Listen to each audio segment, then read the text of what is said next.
Assalomu alaykum va rahmatullohi va barakatuh. Aziz birodarlar, men Ibrohim Daniyadan O'zbekiston Xalq Mehnatkashlar Birlashgan front harakatining a'zosiman.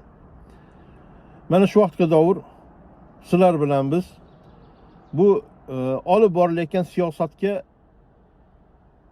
qat'iyan bir qarshilik qila olmadik-da. Qat'iyan bularga qarshi kuch ko'rsata olmadik, birlasha olmadik. Nimaga olib kelganini qaranglar-da, qaysi holatga olib kelganini. Endi bugungi kunda Mirziyoyev umuman qo'rqmayapti. Mirziyoyev umuman qo'rqmayapti xalqdan. Ya'ni bemalol o'zini qizini o'zini o'rniga tayyorlayotganini o'sha bemalol o'zi internet tarmoqda gapiryapti.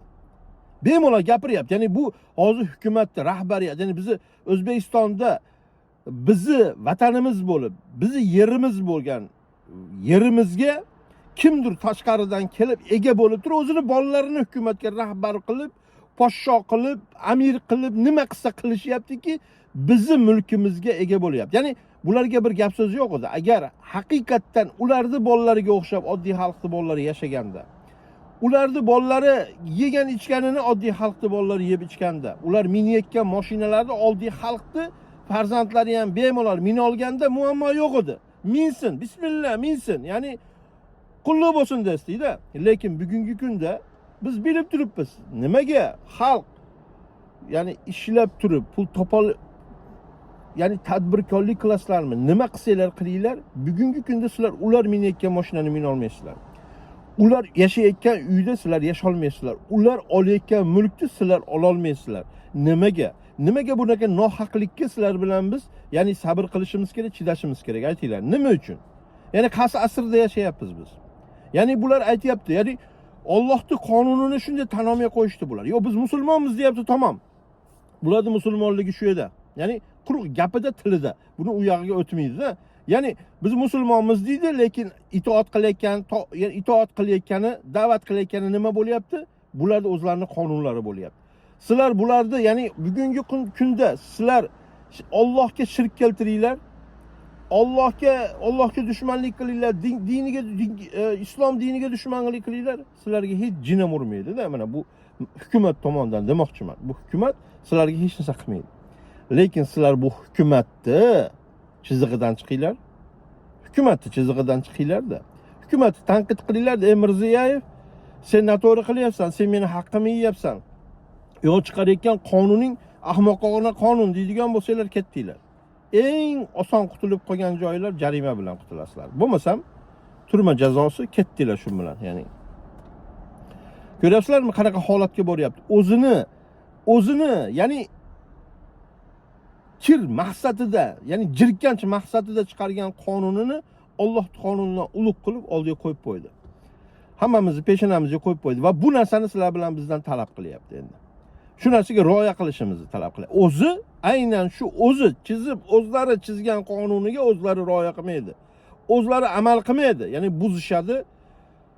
Nima qilsa qilishyapti. Mana bugun bularning oilasini agar bu O'zbekistonda bo'layotgan qotilliklar, ya'ni tadbirkorlarni, katta savdogarlarni, tashqaridan kelgan investorlarni yo'qolgan pullari, tortilgan mulklari va ularga bo'lgan bosimi va ularga ayrimlarini ya'ni qotillik qilindi, o'ldirildi ayrimlari. Bularni umumiy olib qaraydigan bo'lsanglar va bularni barchasini jamlaydigan bo'lsak, bularni faqatgina butun ya'ni umrbod turma jazosiga jazolaydigan holatga borib qo'ygan Mirziyoyev. Sizlar bilan biz tek holatga qarab turibmiz. Endi yana bir tomoniga e'tibor berishinglarni sizlardan so'rab qolaman. Hammamiz mana ibodat qilamiz. Hammamiz mana hozir kim mana O'zbekistonda o'zini musulmonman degan odamga so'rasanglar, musulmonmisan desalar, albatta alhamdulillah musulmonman deydi. To'g'rimi? Hammamiz musulmonmiz deydi. Lekin sizlar unutgan joylar bor, akalar, ukalar. Sizlar unutib qo'ygan joylar bor. Qaysi joyda unutyapsizlar? Lekin bugungi kunda islomga qarshi kurash to'xtamaganini unutdinglar. Bugungi kunda islomda dushmanlari sizlar bilan bizga rahbarlik qilyapti va islomni ichimizdan chiqarib yuborayotganini va Allohning qonunlarini tepalayotganini, oyoq osti qilayotganini sizlar bilan biz guvohi bo'lib turibmiz va u narsaga qarshilik qilmayapmiz. Sizlar bilan biz o'zimizning muammolarimizga shunday botilib qolganmiz. Nima uchun? Chunki sizlar bilan biz o'zimizning muammomizni ulug'roq ko'ryapmiz din muammosidan ko'ra. Sizlar bilan bizni ertaga oxiratda so'raladigan muammolardan ko'ra bu dunyoviy muammolarni ustunroq qilib qo'yib qo'ydik. Shuning uchun bu muammolardan chiqa olmayapmiz. Agar sizlar bilan biz Allohning muammosini, Alloh oldimizga qo'ygan vazifalarni bajarishga harakat qilganimizda, Allohning yo'lida bo'layotgan muammolarni hal qilishni yechimini istaganimizda bu muammo, dunyoviy muammo sizlar bilan bizga umuman hech narsa bo'lmasdi, bilib qo'yinglar. Hech narsa bo'lmasdi. Mana ko'ryapsizlar. Bular ochiq oydin dushmanlik qilib kelyapti. Ochiq oydin dushmanlik qilib kelyapti. Ochiq oydin sizlar bilan bizga qarshi o'zini siyosatini yurgizyapti. Mana bugun Saidasini ko'rsatib kelyapti. Va misoli kelajakdagi malika, kelajakdagi bu prezident bo'ladi. Men aytmoqchiman bu Saidasiga. Saida, qoch, ikkita oyog'ingni qo'lingga olib qoch. Men senga maslahatimda bu vaqtga dor seni otangga, otangni otasiga, senlarga bironcha jin urmagan bo'lsa, shu vaqtga dor xalq qo'yib qo'ydi-da, senlarga tek qo'yib qo'ydi. Lekin senga shuni bilib qo'yginki, ko'z yoshingga qaralmaydi. Senlarni rangi ro'yinga qaralmaydi. Senlarni prosta xalq yirtib o'radigan holatga boryapmiz. Yirtib o'ramiz. Ya'ni bugungi kunga dor seni otangga, Shavkatga qarshi bir seryozni harakat qiladigan va uni o'rnini tortib oladigan raqib bo'lmadi. Mana bugun shu bunga tashlanadigan vizovni men tashlayman. Men bo'laman shu yerga. Haqqoniy raqibi men bo'laman. Men xalqqa shunaqa va'dalar beramanki, inshaalloh buni ustidan chiqaman. Agar shu va'dani ustidan chiqmagan kuni Alloh subhanahu va taolo nima jazo bo'ladigan bo'lsa, meni boshimga bersin shu jazoni. Men so'z berib aytyapman inshaalloh. Men shu yerga rahbar bo'lishim bilan umumiy yer osti boyliklar xalq ixtiyoriga o'tadi. Barcha yer osti boyliklar xalq ixtiyoriga o'tadi. Har bittalarida pasportlari orqasida muhri bilan yozilgan bo'ladi. Ya'ni shu pasport yangi zakka pasport qilinadi va uni orqasida yozilgan bo'ladi. Bu shaxs shu yerda yerni boyliklariga egasi deb yozilgan bo'ladi. Har bittalarda, ya'ni ekonomik pasport bo'ladi har bittalarda qo'linglarda. Farzandinglarning qo'lida bo'ladi, har bitta tug'ilgan bolaning qo'lida bo'ladi. Ya'ni hech kim kelib turib sizlarni mulkinglarni, sizlarni haqqinglarni sota olmay qoladi. Bu birinchisi. Ikkinchisi, barcha o'g'irlangan shu 30 yil, 40 yil ichida o'g'irlangan pullarni barchasi vatanga qaytarib kelinadi. Umuman shu barchasi qaytib kelinadi. Bironta uysiz odam qolmaydi, bilib qo'yinglar. Birontalar muhtoj, uyga muhtojlar qolmaysizlar. Inshaalloh men rahbar bo'lgan kunimdan boshlanadiki, barchasi uy bilan ta'minlanadi. Barcha inson uysiz odam qolmaydi. Hamma uy bilan ta'minlanadi. Undan keyingi vaqt bironta uy sotilmaydi, chunki uy istagan odamga tekinga beriladi davlat tomonidan va zavod, fabrikalar xalq ixtiyoriga o'tadi. Men buni so'z berib, va'da berib aytyapman. Rahbar bo'lganimdan shu ishni qilaman men. Bu vaqtga do'g'ri bu narsani gapirmadim. Harakatimiz ichida ham hammasi gapirdi. Nimaga bu ishni qilmayapsiz? Qiling shu ishni. Qiling, biz qo'llaymiz sizni. Qancha gapirdim, mana telefonlarda ham gaplashamiz ko'pi bilan. Bo'ling, o'zingiz bo'lingki, shu agar shu o'zimizning programmada sizlar ko'rsatayotgan va programmalarni oxiriga yetkazuvchi uchun o'zingiz rahbar bo'lishingiz kerak. Yo, men dedim agar bo'laman desam, ya'ni sen hukumatga chiqish uchun bo'lyapsan degan gap so'zni xohlamayman men. Ya'ni men u yerga даже selsovetga rahbar bo'lishni istamayman degan edim. Lekin haqiqatdan ko'ryapmanki, yoshlarning ichidan mana qachondan necha yildan beri gapirib kelyapman. Rahbar bo'laman deganinglar chiqinglar, mana men sizlarni orqangizda turamiz. Shularni men ya'ni rahbar bo'lishinglarga olib boramiz sizlarni. Rahbar qilamiz biz sizlarni, orqangizda turamiz. Ya'ni yoninglarda turamiz. Kerak bo'lsa tank bo'lib oldinglarda yurib beramiz deb gapirildi. Yo'q, bunaqa narsa bo'lmayapti. Demak, shuni vaqti keldiki, bu narsani bu zimmani o'z bo'ynimga olaman. Inshaalloh bu yerga men rahbar bo'lishga harakat qilaman.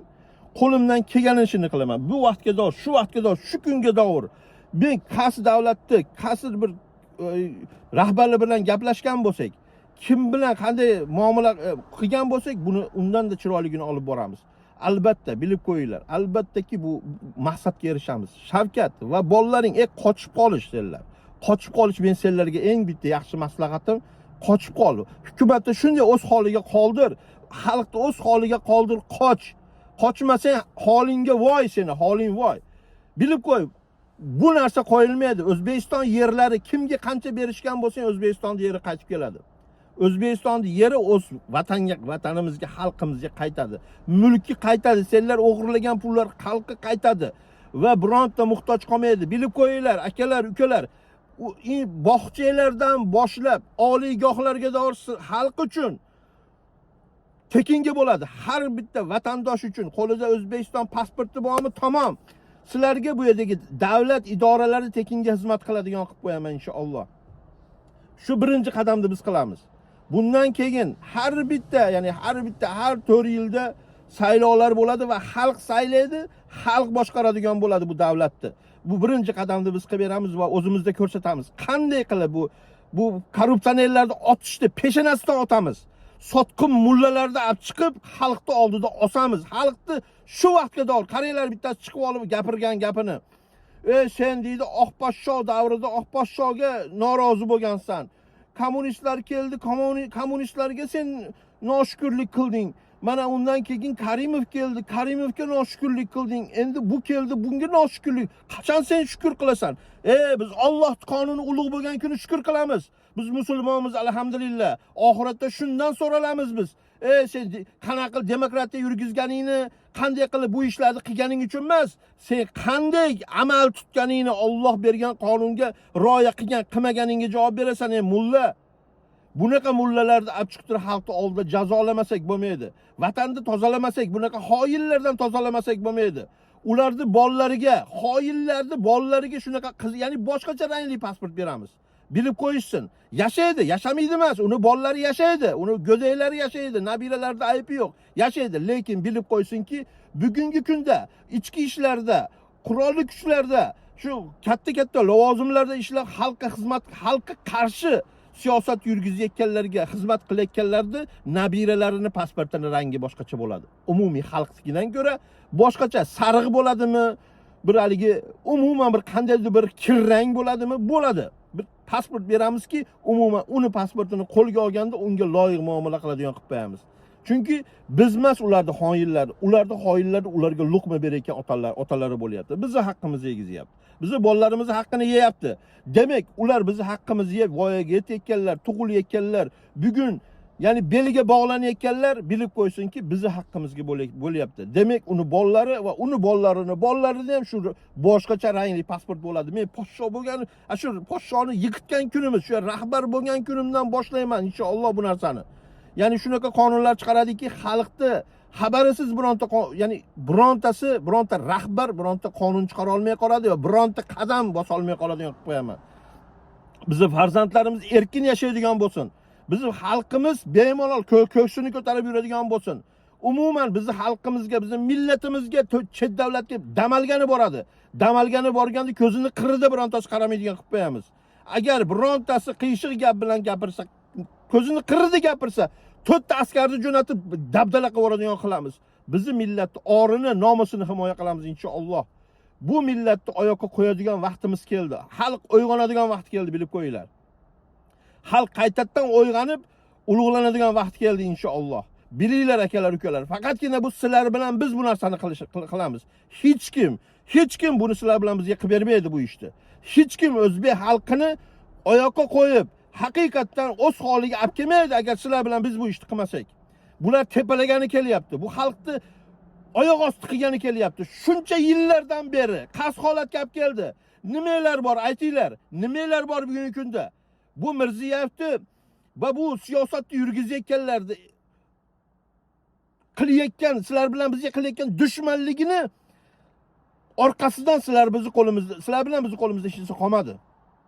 Hech qanday, ya'ni bu davlat bilan oramizda hech qanday bir aloqa qolgani yo'q. Ya'ni sizlar bilan bizni himoyamizni qiladigan ichki ishlar qonunlari bularning xizmatini qilyapti. Sizlar bilan bizdan ularni qo'riqlayapti. Ular bizni xizmatimizni qilish kerak. Shuning uchun gapirmoqchiman, forma kiyganlar, pagon taqqanlar bilib qo'yish. Senlar nafaqat o'zlaringga, senlar farzandlaringga dushmanlik qilishyapsan. Shuni bilib qo'y, zamon o'zgaryapti. Bu kunlar shunaqa tez o'tib ketib qoladi, bilib qo'yish. Bu Shavkatni shilsi ham qolmaydi u yerda O'zbekistonda. Uni o'ligini ham ko'mdirmaymiz u yerga. Shu kundan bilib qo'yish, senlar nima bo'lishini, hammani holingga voy. Holingga voy, bu xalqni qonini ichganlarni holingga voy senlarni. So'z berib aytyapman, rahbar bo'lgan kunimdan boshlab hammani ro'yxating bor. Bu xalqqa zulm qilgan, pagon taqqaning bormi? Kiming bo'ladigan bo'lsa, galstuk taqqaning bormi bilib qo'yish. senlarni holingga voy senlarni. Bu ishni qilamiz akalar ukalar. Vatanimizni ozod qilamiz va bundan keyin bunaqa zulmxo'rlar hukumatga, rahbariyatga kela olmaydigan holat qilib qo'yamiz va ularni nima uchun bu bolalarini pasportini rangi boshqacha bo'ladi? Bularning qoni bir bilib qo'yinglar. Bularni bolalarga beriladigan pasport zurriyotiga beriladi bularni rangi o'zgartirilgan holatda. Nimaga? Chunki bular rahbariyatga chiqolmaslik uchun bularni kimligini, bularni bobolari kim bo'lganligini, bunaqa xoinlar bo'lganligini, bolalari bularni ustidan la'nat qiladi. Biz emas, bular o'zlari la'nat qiladi bularni bunaqa holatga, bunaqa kunlar gap kelganiga. Bilib qo'yinglar, shu ishni qilamiz inshaalloh. Buning uchun sizlar bilan biz bu qadamni biz qilishimiz kerak. O'zingizlarning farzandinglar uchun, o'zingizlarning farzandinglarning kelajagi uchun o'zingizlar qadam bosinglar. Bizni safimizga qo'shilinglar. Va men inshaalloh aytyapman, men nomzodimni qo'yishga harakat qilaman va bu narsada menga yordamchi bo'ladigan bo'lsanglar, sizlar o'zingizlarga yordam qilgan bo'lasizlar. O'zingizlar farzandinglarning kelajagini sizlar hal qilgan bo'lasizlar inshaalloh. Bu muammolarni hammasini hal qilamiz. U yerda Xitoy birontasi kelib, ya'ni kelsin faqatgina turist bo'lib kelsin. Boshqa narsa kelib, u yerga birontasi kelib turib, o'z boshimchalik qilib bir narsa sotib ololmaydi, chunki sizlar bilan bizning mulkimiz. Sizlar bilan bizning yerimiz, hech kimga yerimizni sotmaymiz biz. Istaydimi kelib ishlasin. Istaydimi kelib zavod fabrikasini qursin, biz aytgan pulimizni oldiga qo'yib qo'ygan va bunday oldiga qo'yib qo'yiladi, mana shuncha pulni berasan deb. Shu narsani qila olsa kelib ishlasin. Bo'lmasam yo'q, yig'ishtirsin. Bu ishni o'zimiz qilamiz. Undan keyin eng zarurni men sizlarga aytmoqchiman. Har bittalarning oilalardan so'z berib aytyapman. Farzandinglarga shunaqa ilm berishga harakat qilaman. Har bittalarning oilalardan olimlar chiqadi. Har bittalar 4 ta bolalar bormi? To'rosidan olim chiqmaydigan bo'lsa ham professor chiqadi, bilib qo'yinglar. Qandaydir katta o'z kasbini professori chiqadi. Chunki maktabda 10-sinfni bitirishi oliygohni bilimi bilan bitiradigan holatga boramiz. Ko'chada bolalar bekor yurmaydi. Armiyani kuchaytiramiz. Hukumat xalqning qo'lida bo'ladi. Ya'ni xalq istagan kuni istagan rahbarini, to shu premyer ministr bo'ladimi u vaqtda, yo shu rais bo'ladi deyiladimi, yoki shu prezident deyiladimi, nima deyiladigan bo'lsa ham shu rahbarni istagan vaqtida almashtiradigan kuchga ega bo'ladi xalq. Bu narsani albatta qilamiz inshaalloh. Shu kunga yetkizsin. Shu kunga yetkizish uchun sizlar bilan biz harakatimizni qilishimiz kerak akalar, ukalar. Bu xoinlarni barchasini yig'ishtiramiz. Oilasi bilan ketsin, qutulib qolsin, hozir biz bo'shatadigan bo'lsa ketib qolsin. Bo'lmasam yo'q.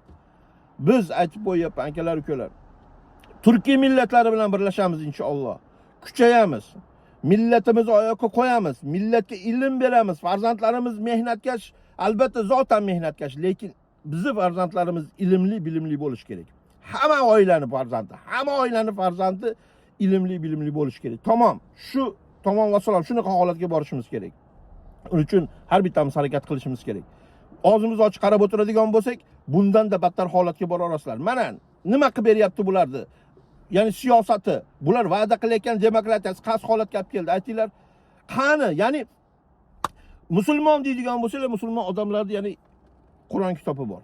Ya bu xristian deydigan bo'lsalar, xristianlarda Bibliya kitobi bor.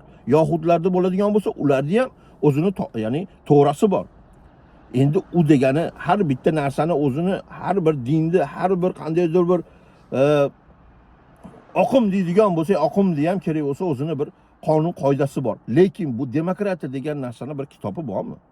Aytinglarchi, bir kitobi bormi? Demokratiya degan narsani bir suyanadigan kitobi bormi? Yo'q. Bu narsa, ya'ni demokratiyani kim qanday ko'radigan bo'lsa shunday gapiraveradi. Kim nimani qanday bunda tushunadigan bo'lsa shu narsani gapiryapti. Bo'lsin, demokratiya bo'ladigan bo'lsin, qani ko'rsatsin, yaxshi taraflama. Agar bu demokratiya dinga erkinlik bersin, xalqqa erkinlik bersin. Biz musulmonmizmi?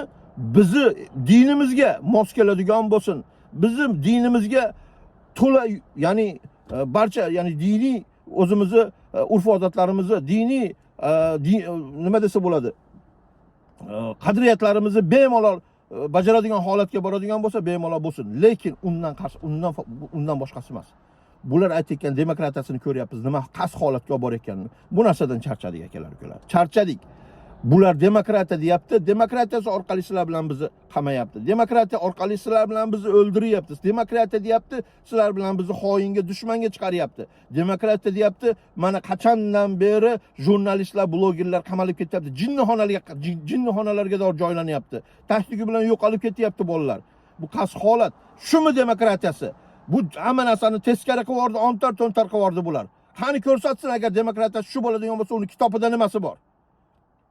Biz bilamiz, Alloh bizga yozib bergan qonunini bilamiz. Boshidan oxiriga davr. Necha yuz yil bo'lgan bo'lsa, necha ming yil bo'lgan bo'lsa mana ko'rib turibmiz. Bitta narsa o'zgargan yo'q Alloh qonunida. Bular chiqarayotgan demokratiyasi necha marta o'zgaryapti bularning konstitutsiyasida. Xohlagan paytida o'zgartiradi. Xohlagan paytda xohlagan kuyga soladi.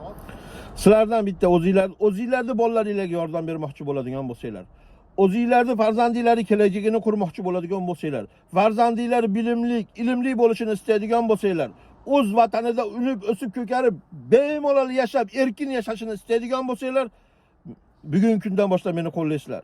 Va inshaalloh men Allohning oldida, Allohning nomi bilan so'z berib aytyapmanki, inshaalloh men aytgan va'dalarim ustidan chiqaman. Barcha boyliklarni qaytaraman O'zbekistonga. Barcha jinoyatchilarni, bu xalqqa qilgan jinoyati uchun barchasini jazolayman. Va O'zbekiston boy yer usti boyliklarni xalq ixtiyoriga o'taman. Zavod, fabrikalar sizlarning ixtiyoringizga o'tadi, bilib qo'yinglar. Sizlarni bolalaringizga xizmat qiladi.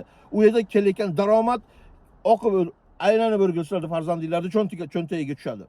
Hamma shunda boy bo'ladi. Bironta korrupsioner, bironta jinoyatchi bo'lsa, eng og'ir jazo bilan jazolanadi. Bu xalqqa qarshi qilgan jinoyati uchun. Bu uchun, bunaqa holat uchun sizlar bilan biz birlashib harakat qilishimiz kerak akalar. Ya'ni sizlar bilan bizga bu ishni hech kim qilib bermaydi. Sizlar bilan bizning farzandlarimiz uchun hech kim jon kuydirmaydi. Bular mana o'zini farzandlari uchun sharoitlar yaratyapti. Mirziyoyev qizlarini, kuyovlarini 100 yilga oldin, 1000 yilga kerak bo'lsa yetadigan pulini qilib bo'ldi. Kim hisobiga? Sizlar bilan bizning hisobimizga qilib bo'ldi. Nimaga sizlar bilan biz bu narsaga, bizni pulimizni bular o'z bolalariga, ya'ni zamin yaratishga bemalol harakat qilyapti. Ochiq ko'zimiz bilan ko'rib o'tiribmiz. Ya bu narsaga qarshilik qila olmayapmiz. Nimaga unaqa qilyapsan deyolmayapmiz. Bir pas olib borib qamaydi, bir pas olib borib yo'q qilib yuboradi, shunaqa holatga boryapti. Tamom bo'pti, bularni o'z holiga qo'yib qo'yaylik. Sizlar bilan bizlashib, sizlar bilan biz bir holatda bo'lib, bir yoqadan bosh chiqarib, birlashgan holatda yangi davlat tuzamiz, yangi hukumat tuzamiz va bularni jazolaymiz inshaalloh. Shu yo'limizda shu harakatimizda yordam qilinglar. O'zingizlarga yordam qilinglar. Bizga yordam qilganinglar, o'zingizlarning farzandinglarga yordam qilganinglar bo'ladi. Telefonimni bilasizlar hammanglar. Telefon har bitta videomi tagiga chiqqan. Bemalol telefon qilinglar, safimizga qo'shilinglar. Forma kiyganlar, shu hukumatga xizmat qilayotgan deputating bormisan, selsoveting bormisan, hokiming bormisan bilib qo'yish. Senlar bizga emas, senlar xalqqa emas, senlar o'zingga emas, senlar bolalaringga dushmanlik qilishding. Senlarni bolalaringga dushmanlik, bolalaringning kelajagini rasvosini chiqarding, senlar bilib qo'yish. Bu narsa senlarda umuman senlarda avloding kechirilmaydi, bilib qo'yish. Senlarda bola chaqangga davr umuman ya'ni kechirilmaydigan holatga borib qo'yishding. Shuning uchun videoni tarqatinglar akalar, ukalar, safimizga qo'shilinglar. Imkon qadar qancha ko'p tarqatadigan bo'lsanglar, yetadigan joyga yetib borsin. Ko'radigan odam ko'rsin. Zotan bu narsani ko'ryapti. Ya'ni menga telefon qilib, tanqid qilib, u qilib, bu qilgandan ko'rinib turibdiki, yetib boryapti bu narsa. Ya'ni oddiy xalqlar, oddiy insonlarga yetib borsin, safimizga qo'shilsin. Bu holatlarni, ya'ni bu holatni tezroq o'zgartirishimiz uchun tezroq birlashishimiz kerak akalar, ukalar. Bas qilaylik, bo'ldi. Shu vaqtga qadar bularga shunday ko'ndalang qo'ymadik muammoni. Endi bundan keyin ko'ndalang qo'yamiz muammoni. Harakatimizni qilamiz. Ya'ni bular o'ylayotgan bo'lsa, xalq tiz cho'kdi deb yo'q, adashyapti. Xalq endi oyoqqa turdi. Inshaalloh bundan keyin faqatgina zarba beriladigan vaqt keldi. Zarbani kutib olaversin bular. Zarbani kutib olsin. Biz bularga dushmanlik qilmadik shu vaqtda. Bular bizga qarshi dushmanlik qildi. Bular bizning mulkimizni yedi. Bular bizga zulm qildi. Bular bizning bolalarimizni qamadi. Bular bizni haydab chiqardi. Bular bizning mulkimizni talon-taroj qildi, uylarimizni, mulklarimizni tortib oldi. Biz emas, bular qildi. Endi bu vaqt keldiki, bu narsalarimizni qaytaradigan vaqtimiz keldi. Turmada qamalganlar, nohaqdan qamalganlar oqlanadigan vaqt keldi. Bularning hisobidan, ya'ni ularga kompensatsiya to'lanadi hammasiga. Hammanglar oqlanasizlar inshaalloh. Va bu turmalar faqatgina haqqoniy zulmxo'rlar uchun bo'ladi. Bu yerda xalq unadi, ko'karadi, o'sadi, ilm oladi, bilim oladigan bo'lib qoladi. Bizi vatanimizni, bizi vatandoshlarimiz, bizi yoshlarimiz inshaalloh butun dunyoga o'zini bilimi bilan taniladi inshaalloh, ilmi bilan taniladi. Shuning uchun akalar, ukalar, bu yo'limizda yordam beringlar, o'zingizlarga yordam beringlar. Safimizga qo'shilinglar, videoni tarqatinglar. Keyingi videolarda ko'rishguncha assalomu alaykum va rahmatullohi va barakatuh.